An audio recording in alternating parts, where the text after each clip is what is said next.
Hello everyone, welcome back to my channel. Today we're doing another One Piece reaction review. This time is chapter 1097, titled Ginny.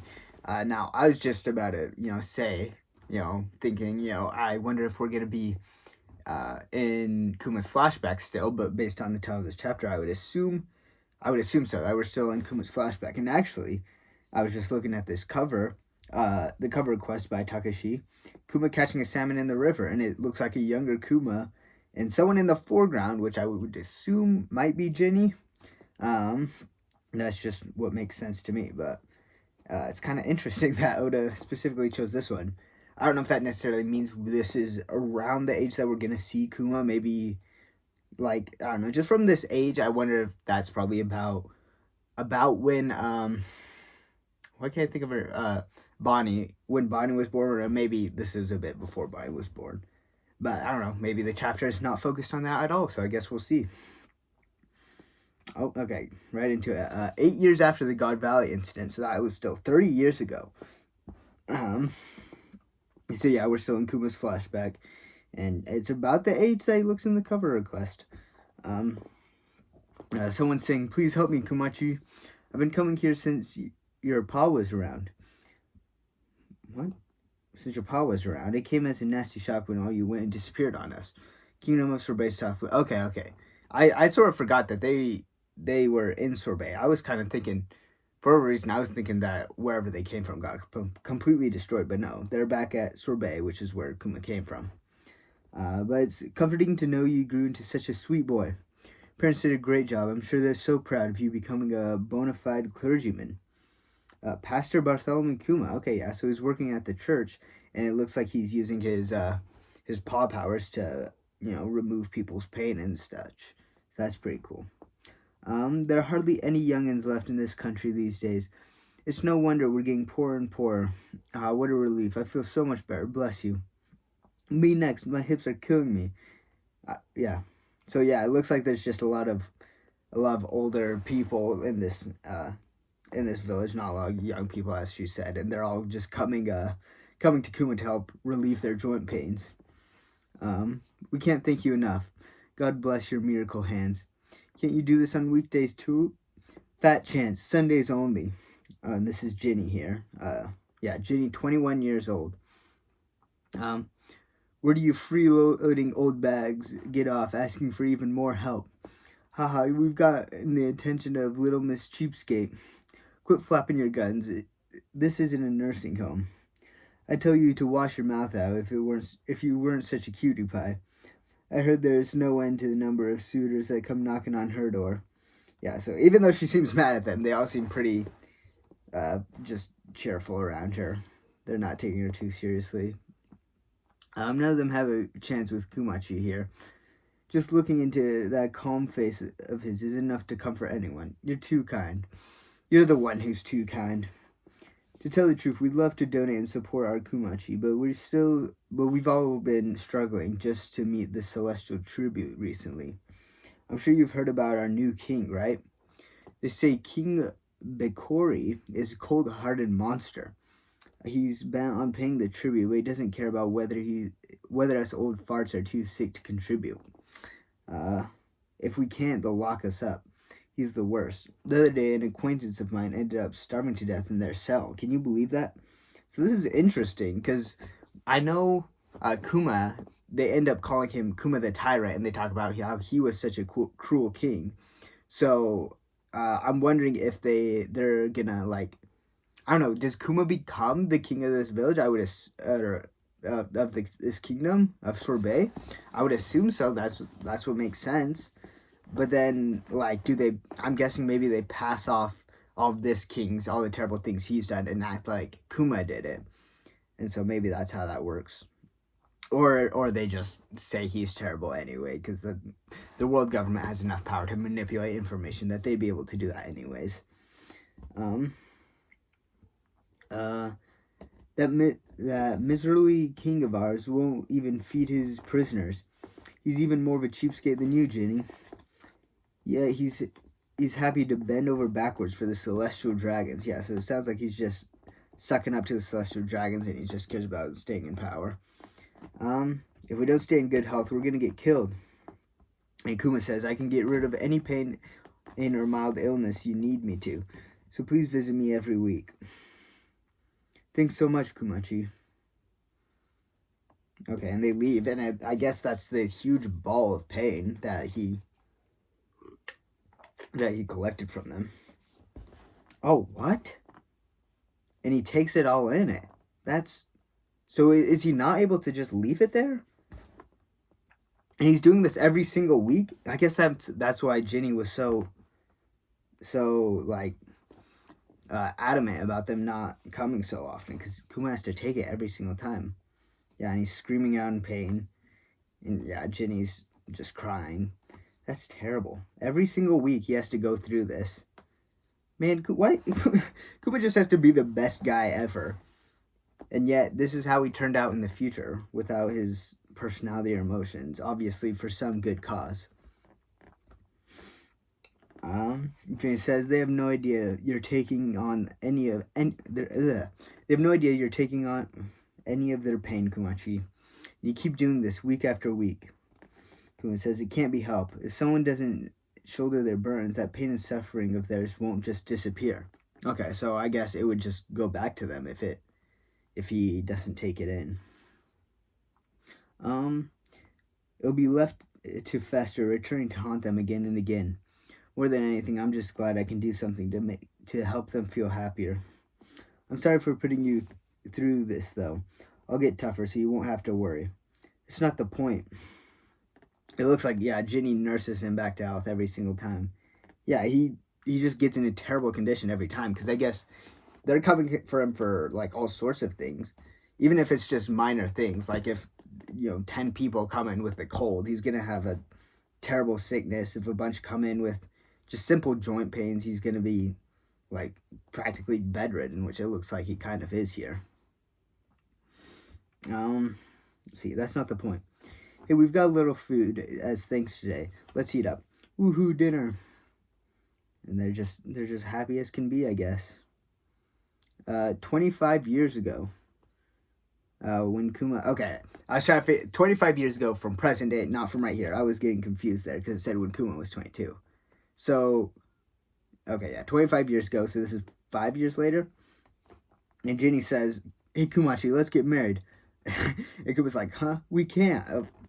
They've been together for this long. I'm surprised that wasn't already decided. What's with that reaction? Of course we can. You love me, right? You admit it, you dope. Wouldn't it make you happy?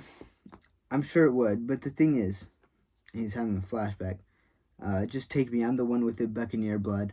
My wife is normal. Please let her and my son... Oh, okay. So he's worried about that. He's worried about, getting his wife, and if he has a kid with her, which obviously he does, getting them involved with the fact that he's a Buccaneer, which we still don't know a lot about. I'm really interested by that.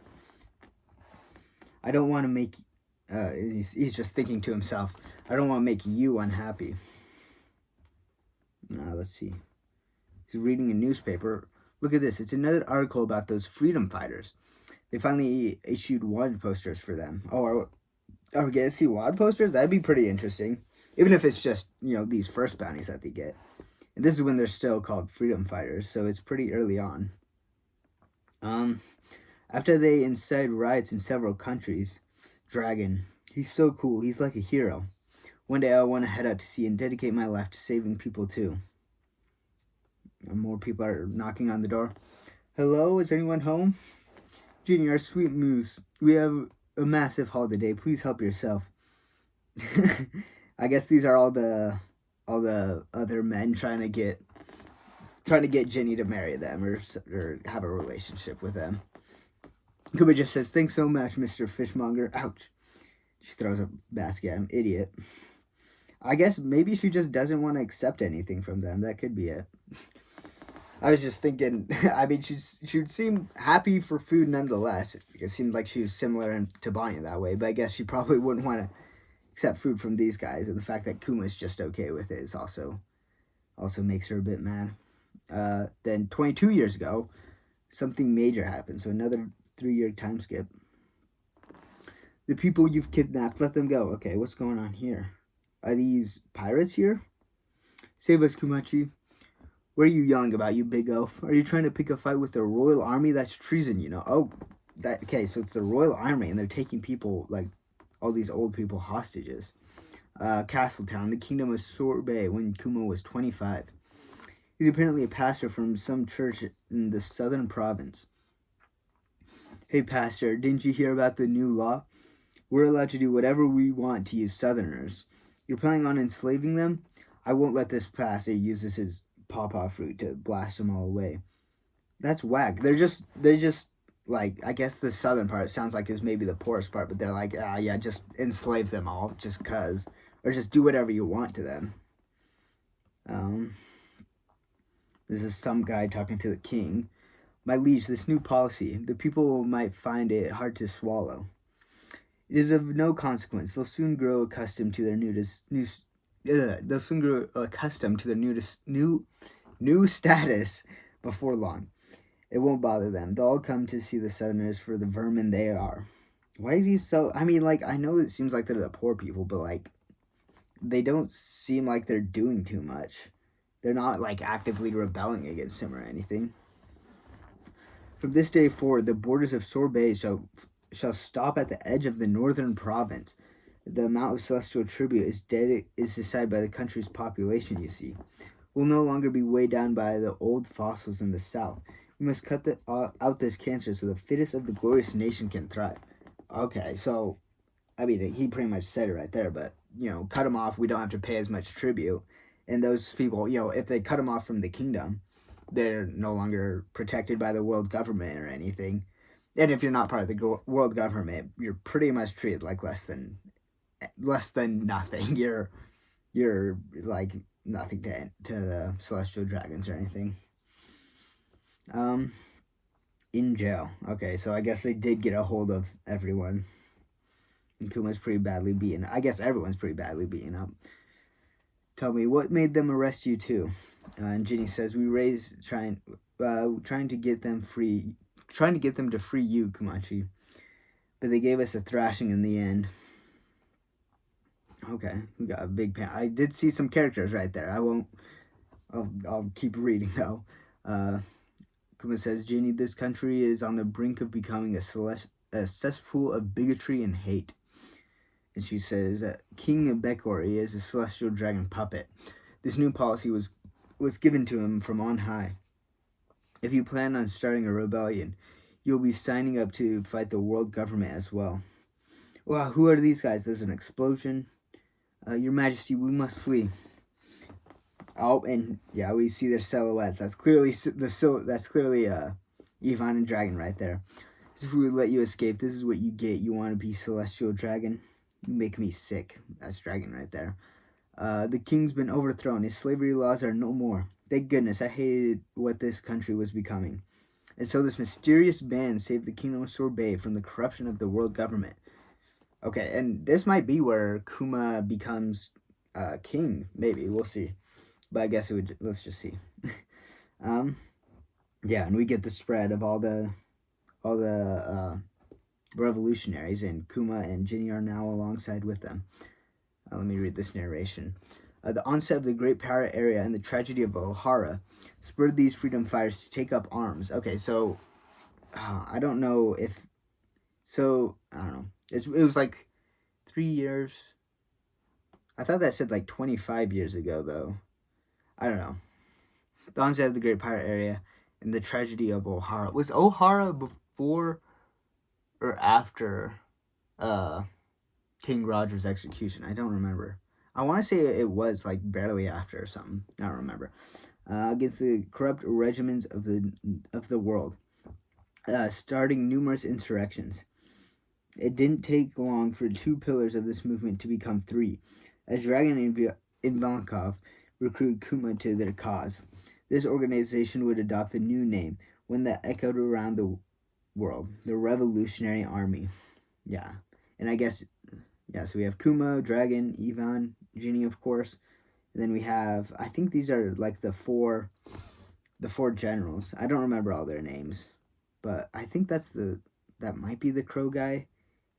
He has a hat on, and he has a mask, but not like the plague mask or whatever. But yeah, I think those are some of the characters. I don't know. And this is Dragon right here. He says, we're still lacking funds. For now, we must act like mercenaries, supporting those who already have a will to topple their monarchs, fueling their rebellious spirits. All our recruits get weapons training drilled into them. I want us to grow into a boundless army spread throughout the world. Oh, and we cut, and they're already on the ship. Where did you learn about weapons, Dragonson? I spent some time with the Navy. Unfortunately, I found no justice there. Interesting. So I guess he was with the Navy for a short time. I wonder how long and like what rank he got to. Because I mean, we all assume Dragon's pretty strong. So I wonder how that situation went. Marine or revolutionary, he's a man determined to help others. You can rely on me, Dragon. You won't regret joining us. We'll all be. Look who's back. Oh, and it's Kuma returning? Okay, wait, let me read this narration first. And thus another 8 years would pass. The sun would continue to rise and set like normal. So, okay. Oh, wait, I should just read what he said. I'll be coming home every now and then. I worry about you all. You're so sweet, Kumachi. So yeah, I wonder who's ruling the kingdom then, because I guess Kuma wouldn't necessarily be ruling it if he's leaving so much. But anyways, 8 years would pass, continue to rise and set like normal, until 14 years ago, a certain kingdom, okay, we don't know where, I guess. You look excited, Ginny-san. It's that obvious? You can't blame me, though. So, captain of the Revolutionary Army's Eastern Force. Okay, so she went up the ranks that much. That's pretty good, Ginny. We're so close to the day where we get to link up with Kumachi's squadron. I'm so happy I can hardly breathe. Captain Kuma, that lucky dog. He's won the heart of the lady we all admire. Huh? You creeps admire me? Gross. Your words sting. Revolutionary headquarters, Baltigo. Dragon-san. Ginny's been captured. The enemy took us by surprise. Please forgive us. And that's where the chapter ends. Okay, so I guess we're still in this Kuma flashback, maybe for a fair more amount of time. I honestly, I was kind of thinking I wouldn't be surprised if in this chapter we went back to present, but no, Oda's still keeping this going. I guess we'll see how long it is. It seems like there's a decent amount more he could cover, because whatever the situation is with Ginny being captured, that could be interesting. I don't know how long that'll take, but we'll see. I guess, I don't know, I guess this flashback might cover everything just from what we see. And honestly, I'm thinking in my head, this could be where Kuma trades himself in to the Marines. Because I'm just thinking, okay, Ginny's been captured. She's probably been captured by the Marines. That's what would make sense. And I'm wondering if Kuma trades himself in to let her be free or something of the sort. But I guess we don't know yet. Anyways, let's see. So yeah, Kuma, he's a pastor at Sorbet Kingdom, living in a church. He's taking on that pain every single day. He takes on the pain of a crap ton of, or not every single week. He takes on the pain of all these people, which, a week is still all the time. It's really bad. But he's just so committed to helping people, and he wants people to have better lives, and he wants people to be happy. But yeah, and then there's the whole thing where he's not sure about marrying Ginny just because he's afraid that he'll put her in danger. But I guess with the whole Revolutionary Army thing, they've already made themselves targets of the world government. So yeah.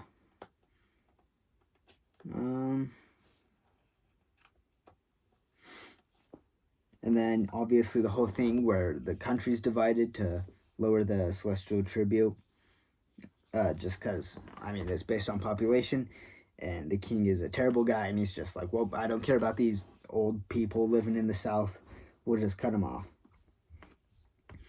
And yeah, and then they're imprisoned. And that's when the Celestial Army shows up. Or the Celestial Army, sorry, the Revolutionary Army shows up. And Kuma, like, it seems like he immediately becomes one of their top forces, which, you know, isn't too surprising considering Kuma has a crazy powerful devil fruit. But yeah, I still want to know what exactly the whole thing, what exactly happens with, like, the leader of the kingdom. Because they say Kuma was a king, but it's like it doesn't seem like he is, right? Wasn't that the whole thing? Maybe I'm mistaken, but like Kuma the tyrant, like a tyrant is like a cruel ruler of this something of the sort. So I would assume he would have been the leader of this kingdom. And yeah, he just says he comes home every now and again. Obviously, it's not that often. So I don't know. So yeah, this is 14 years ago. So if this is when Kuma gets captured, that'd be 14 years that Kuma was with the world government, which is interesting. But yeah, I'm just excited to see more. I don't have anything else to say about this chapter, so if you have any thoughts, please leave them down in the comments below, whether it's on this video or on this chapter. Remember to save the blobfish, and I'll see you guys next time. Bye.